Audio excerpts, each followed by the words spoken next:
Well, it's a proud day.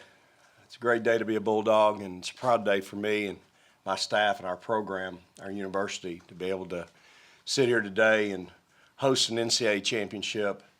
Speaks to our players here and the team that they represent, and to the hard work, commitment, and dedication that my staff, as well as the commitment from our administration that's gone into our program. So I'm very excited to show off our community, this great city that's been so supportive of what I call the people's team. And I'm just excited to be the head coach, proud to be the head coach here at Mississippi State and to have this opportunity today. I know that the people of this community will do a great job in embracing the other three teams, their players and their staffs. And I think it should be a great weekend and a great experience for all the student athletes. Obviously, I'm proud of my team, what we've been able to accomplish this year, proud of our players. Again, their commitment, loyalty, dedication, hard work, things that go into this. It's a long, hard grind.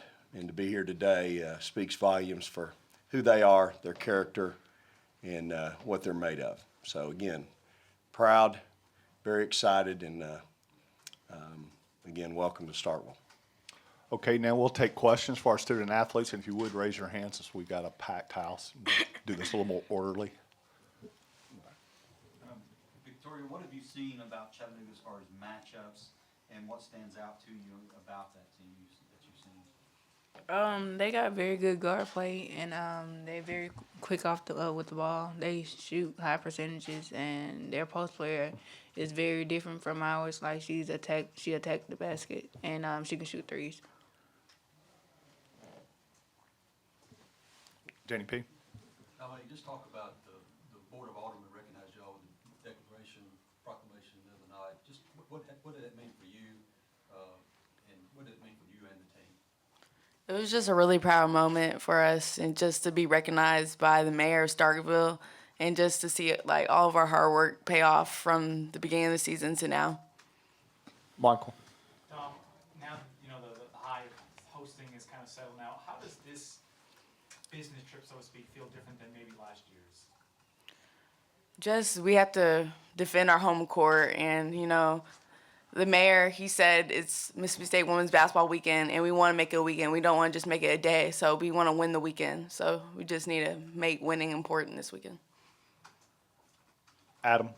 Can you guys, I don't think I've ever heard Coach say people's team. I like that. What do you guys think of the following that you guys have built and that characterization that Coach used of calling you guys the people's team? I think we relate well with the fans. We go up after every game and we talk to all the fans. We sign autographs. We do whatever they want. So I think we just relate really well with them. And our fans are amazing. They're here every game, no matter the result. So we just a lot of respect for our fans. David. Victoria, obviously you had a pretty good SEC tournament and everything. What did something change for you, or did shots just start falling? I mean, is there any sort of renewed focus in the postseason or anything? I guess shots just started falling. I'm still playing the same basketball, so I guess whatever happens, happens. Bob. Dominique, I know coming off last year's tournament, what kind of lessons can you take from that? The first time for you in the NCAA tournament that you sort of apply this time, that whole do or die situation. Just every little thing counts. The little things add up, and we just have to really focus in big ball games, and we have to finish. Anybody from TV? Yes. Morgan, obviously the NCAA tournament, a lot of emphasis on guard play because you're the keepers of the ball. How important is it for you to play a solid game, not turn the ball over, and just keep the offense moving? Oh, it's very important. Every possession counts. We need to make a basket, like every possession. Last year we lost a lot of possessions, so this year, got to take care of the ball and hopefully get the victories. Morgan, if you would pull that microphone a little bit closer to you. Robbie.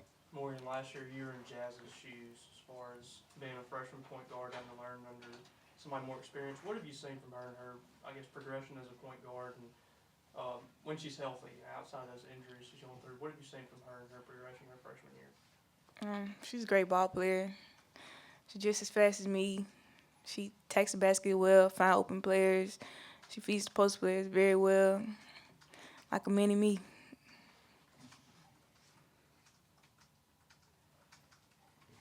Logan, sorry.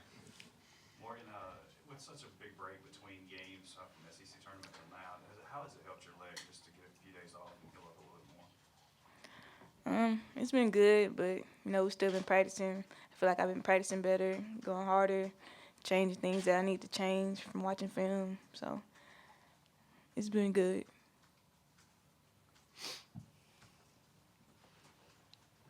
Any more questions for our student athletes? Okay, ladies, you're dismissed. Thank you. Good luck.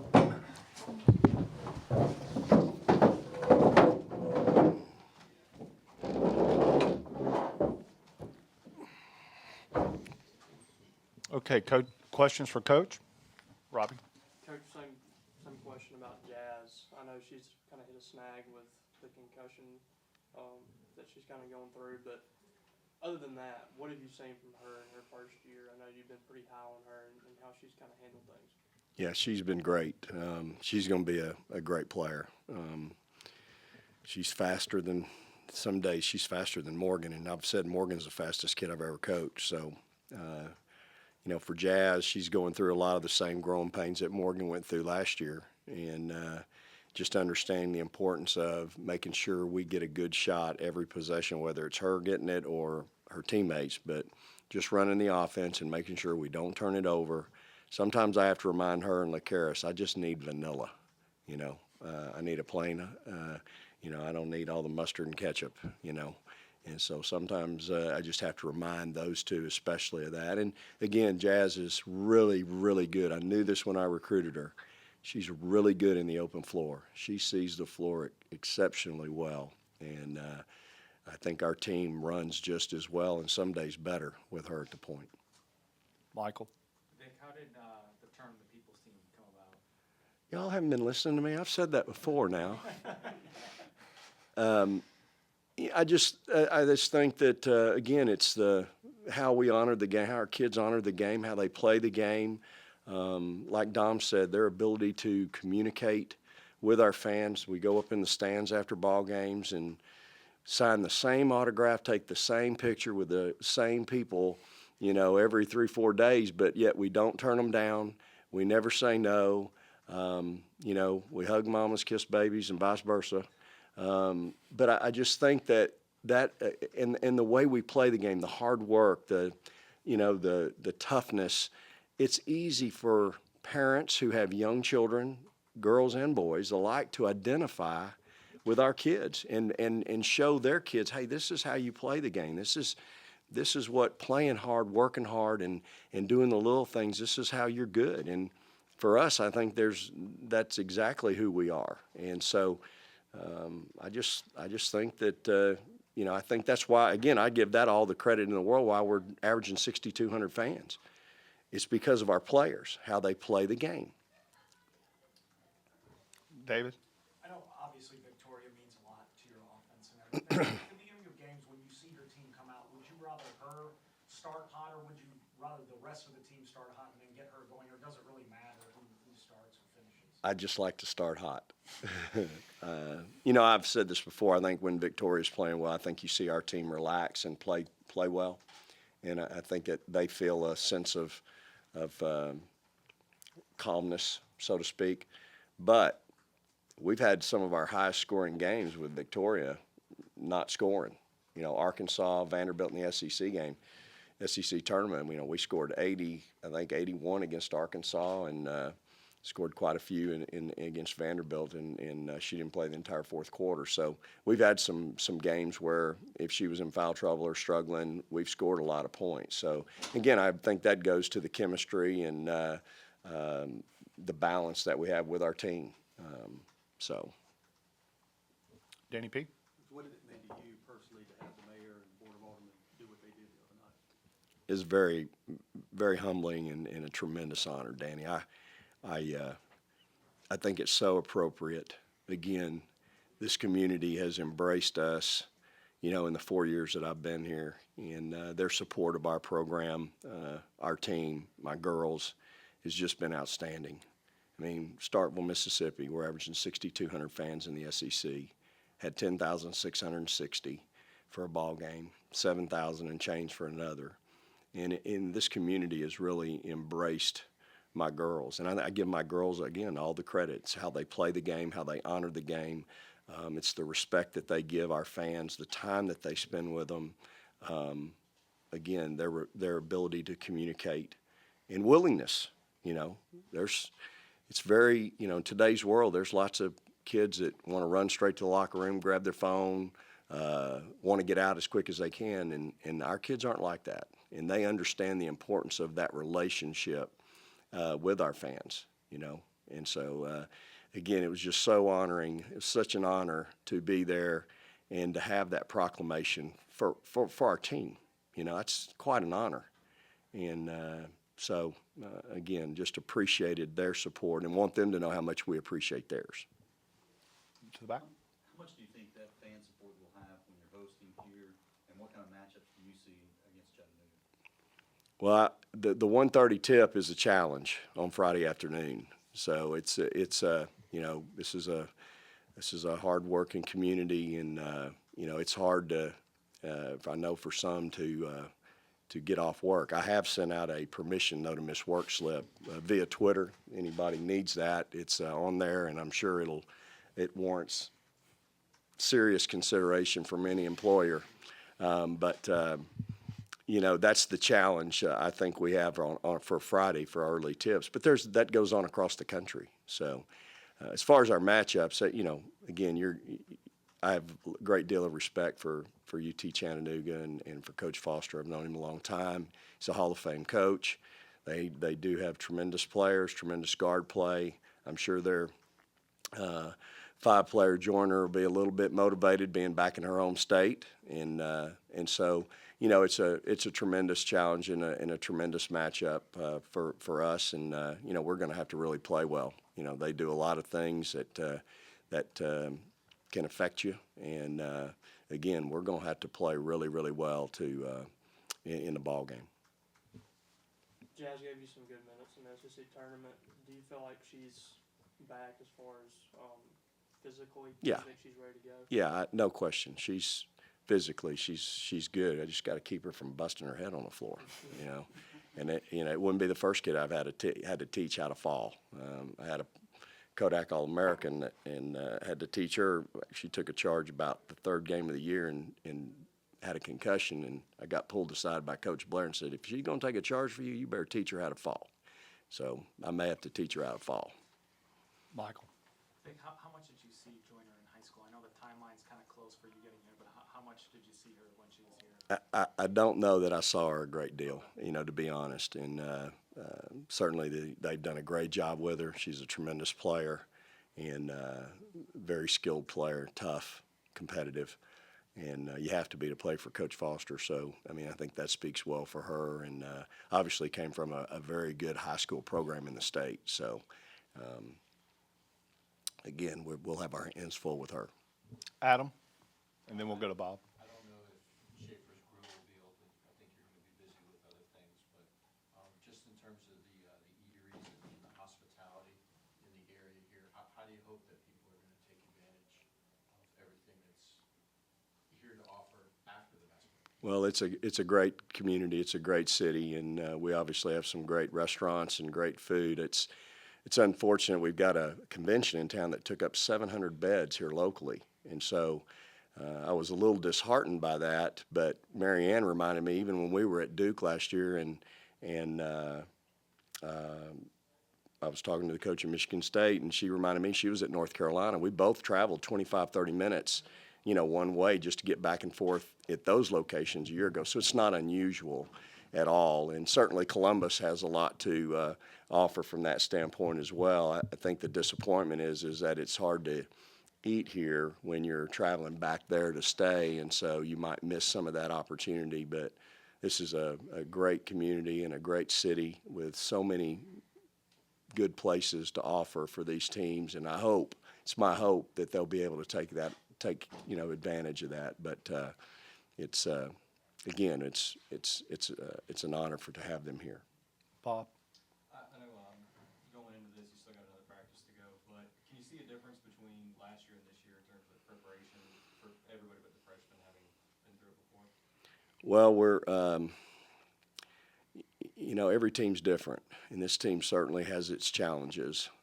We're still the same young team I was 2 weeks ago, and on some days very, young is a nice word to put it, and so it's a challenge. The biggest challenge for me, and I don't know any way around it, is the time off between your last game in a conference tournament and playing the next game, which is going to be 12 days. It's such a challenge. Kids don't want to practice. Coaches are trying to recruit, practice, prepare, watch film. It's a really trying time, and so that's kind of been our challenge. But, last year's team had those 4 seniors, but they weren't very experienced in this area either. And so they weren't experienced at all in postseason other than the NIT the year before. So this team at least has been there for the most part, the sophomore, junior class, and Reese and senior. So they do understand what tournament we're in. It has a different feel, I'm sure, just because you're at home somewhat. And so that's what I've been trying to impart on my group is that, yes, we're at home, but this is the NCAA tournament. We have earned the right to be here. This is, and the fact that we were honored with the host site, and we've got to go do our part. And that's my challenge with my fans. I want to show the country what everybody across the country has been talking about is how do you get 6,200 fans a game into the hump to watch women's basketball? How do you have 10,660? This is our moment to shine. And I want that as much as anything because I do think it's so special, so unique, and I'm so proud that we've been able to build that here in such a short period. That's part of, quote unquote, the program. It's not just about X's and O's. It's not just about wins and losses. It's that fan support, the fan base, the people that travel with us when we travel. All that goes into a program, and I want to show the country what we have here that's so unique and special. TV, anybody? Adam? Coach Burchett was asked if there's anything that the NCAA could do to reward, I don't know if reward is the right word, but when a team is seeded 4, to have that team get a chance to play either at home or closer to home. Do you think that there's anything that the NCAA can do maybe to extend the radius out to include other sites closer to where that team plays the majority of its home games to again, honor, I don't know if honor is the right word, but to give that 4 seed a chance to be a 4 seed? Yeah, I don't have that answer. Part of when we talked about it here early on, and I'm talking about in that first year or two when maybe you can't see the NCAA tournament from where we started from. We talked about it as from me as a coach and to our administration, hey, we want to have that opportunity when we're good enough. We want to make sure we can host and our facilities available. And, as far as the other, that's not within my realm or under, I really don't have anything to add to that or a comment other than for us, I want to make sure we do our part. And, it's not uncommon across just like today, we had this convention in our facility. It's not uncommon for these facilities to be multi-use. And so that's the piece that sometimes I'm sure is a challenge for a lot of folks.